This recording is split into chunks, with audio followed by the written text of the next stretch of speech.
Well, guys, we have reached at the end of this course, and now we're gonna do our last module. And this module is about curriculum design and learner autonomy.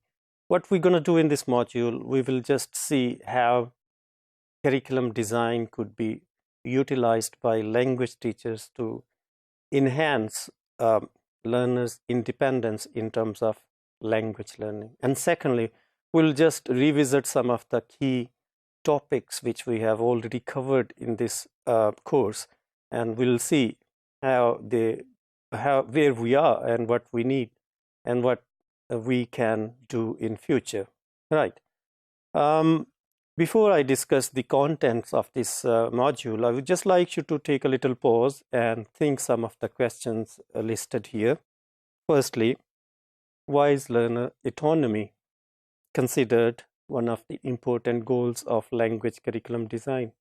If you just happen to look at our own national language curriculum document of 2006, you would come to know that one of the purposes of that document is to, inculcate a spirit of independence or autonomy amongst learners. So why it's considered important, that's what we're going to discuss now.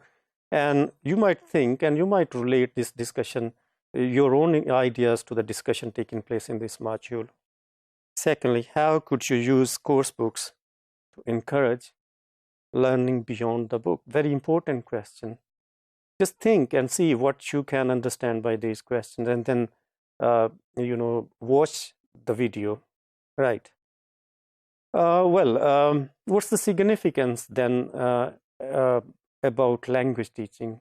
I mean to say the learner autonomy and language teaching. In the field of second language acquisition, we've got some debates taking place, and one of the argument held by Kreb is that actually course books, although they are used extensively even in the context of Pakistan, but the problem is they don't develop learners' autonomy. They just restrict them to the level of course book. I mean, there's something they can't wean from later on, right?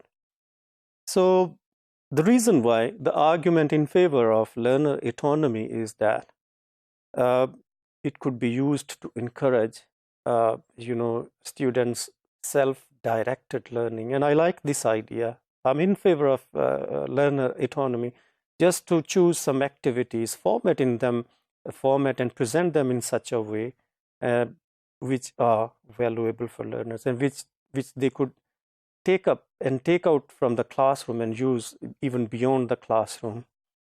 So we could, promote discussions in the classroom. We could bring in some tasks which are meaning-focused, which have meaning-focused input, which have meaning-focused output, and which are fluency-based activities.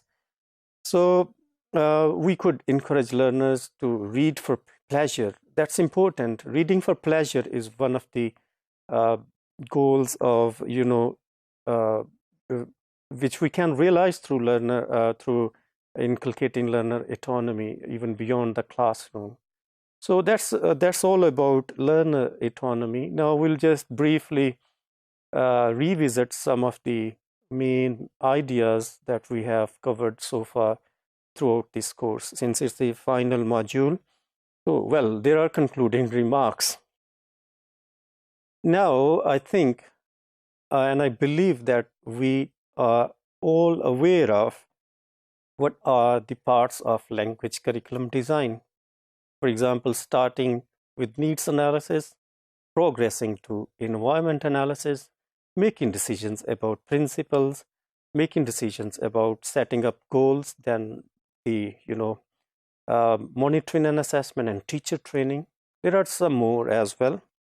So these parts of language curriculum design have got strong influence on language teaching. I like the idea of Nation and McAllister in their book Language Curriculum Design, because how the wider perspective of language curriculum design could be related to the, narrow perspective of language teaching.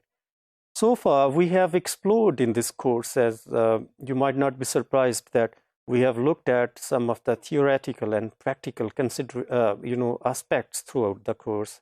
And we have seen that, the scope of the theories are rooted in the larger domain of various subjects, for example, education, for example, second language acquisition, for example, applied linguistics, right? So we have taken a good look at these issues from theoretical and practical perspectives, right? And now you should be aware of that the study of language curriculum design actually integrates knowledge from different fields, for example, from the field of education, even psychology, even second language acquisition, applied linguistics, and more, right? So what I expect from you guys at the end of this course is just to become independent thinkers, autonomous thinkers who are well informed, who could make decisions about needs analysis, about environment analysis, about setting up goals, and about thinking about your own professional development or joining some programs which aim at inculcating professional development training